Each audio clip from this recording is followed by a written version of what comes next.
Hi guys, this is Julia from Just One More Card, and I want to show you today how to create a faux watercolor background. That looks like you created with watercolor, but you have a little more control over how you do it.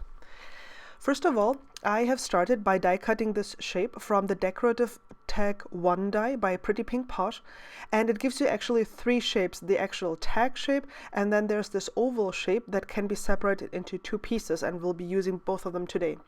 And then I'm using the Italian garden stamp set by Flourishes, specifically this basil plant flower green thingy, and I'm stamping it into this middle shape from the decorative tag 1 die cut shape, with what kind of ink did I use? My favorite things, black licorice hybrid ink, because that works well with Copics and with watercolor. Now my coloring is actually rather simple. I am using three different shades of green. Is it three? Yes, it's three. So I'm very dark one, which I put in the middle. And then I'm blending out with a lighter one. And then at the very edges, there is the lightest color. And I'm doing this for all the leaves here. And you can see that I'm trying to put the darkest color where the shadow would be. And I'm trying to even hint at the leaf curves. Because if you've ever looked at a basil plant, the leaves actually curve most of the time, so I want to make sure to to kind of show that. Of course, it's not perfect, but you know what? I mean, I'm a card maker, I'm not an artist, so I feel that's okay. Just doing a little bit of blending here. I didn't want to make it too complicated, I just wanted to have fun. I think that is something that we need to remember when we create our projects. Most of us, I would say, are doing this for fun and not for a living. So if you are struggling with light sources or with applying texture to your coloring, you know what? That's okay. Don't worry about it. Don't let it discourage you from actually doing the coloring and enjoying the process, because it should be fun. It should be something that you do to enjoy yourself. Now for the soil here, I just laid down a lighter brown and then dotted a few times with a darker marker on top of it, so it would look like there's a lot of movement in the earth. And then again, I put down a base color here for the pot and just adding a little bit of darker brown here at the edges, and then blending it out with lighter colors. It's very easy Copic coloring. It's basic shading. It's nothing dramatic. And then I'm just adding a few flicks of green to the ground here, just to ground the flower so it doesn't just stand in midair.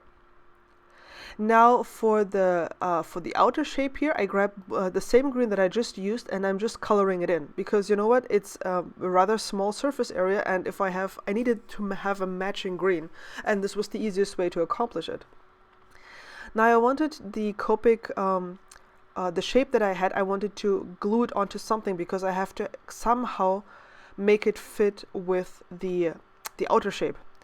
So you might think, what's she talking about? Bear with me. So now I have my basic shape done here. It's very clean. I just needed the basic tag shape.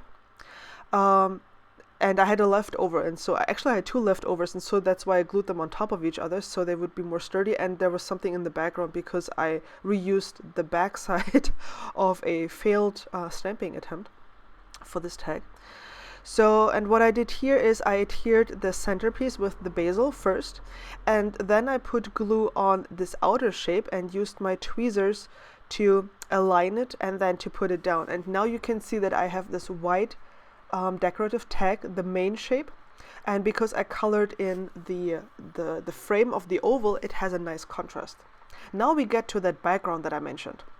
The center of the card nobody will ever see because the tag will be there. So what I'm doing is I'm using my mini blending tool and some distress inks, and I'm just carefully blending out from the center towards the edges of the card. And I'm always making sure that the very centerpiece will not show, like right now, like the middle that is very, very dark.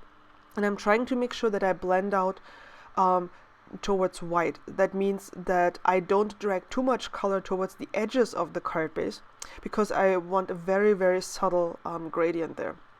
And I keep checking in between to make sure that I'm not pushing the color too far. And you can see I'm just smooshing color on here, and I'm being very careful. That's why it takes quite some time, because I really wanted to make sure that I'm not accidentally dragging too much color from out under that tag shape. So I sprayed it with perfect pearls and water, with a mix of perfect pearls and water, and then I'm just using my heat gun to force this to dry faster. You could set it aside, but I'm impatient, so that's what I did. And then I added a few drops of clear water on top of this after it had dried, and now I waited for about 10 to 15 seconds, and then I dabbed it off with a clean dry baby wipe, and so I had additional splotches in the background. This is the twine and bow shape that I also from Pretty Pink Posh, which I die cut from gold glitter paper just to add in the background. And just another word to this background. It looks as if you've used like watercolor and a brush to apply this once you actually put the tag shape down. And here you can see this is my failed attempt. My failed coloring attempt. Yes, I have failed coloring attempts. So that is on the back side of my tag shape there. But just putting a lot of foam adhesive on there, and then I'm putting it in the middle, right on top of this twine die cut, cheering it securely, and there we go. And of course it's a card for Pretty Pink Posh, so I had to adhere some sequins.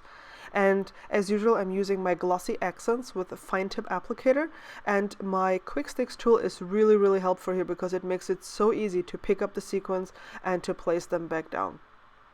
It makes life a lot easier to have the correct tools.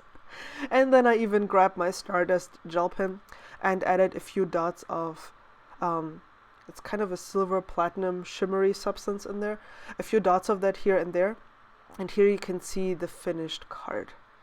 And as I mentioned with the background, it looks as if you've grabbed, like, I don't know, Gansai Tambi watercolors or some other watercolors that you picked up with your brush and actually put it on this background. And I find that it's sometimes very difficult for me to create a nice blend because the color sticks to one area and it doesn't blend properly. And if you just put down the Stress ink with a blending tool first and then spritz it with water, or just add a couple of drops of water and dab them off later on, you can create the effect as if you would have actually watercolored the background, but you have so much more control over it. And here you can see the detail of this gold die cut piece, and it looks just gorgeous. You really have to look closely to see it's not real twine, because it looks like real twine. I love that die. So here's the finished card, and I hope you've got inspired. I hope you give this technique a try. If you do, let me know in the comments. I'd love to hear how it works for you. Thank you so much for watching, and I'll catch you again soon. Bye bye.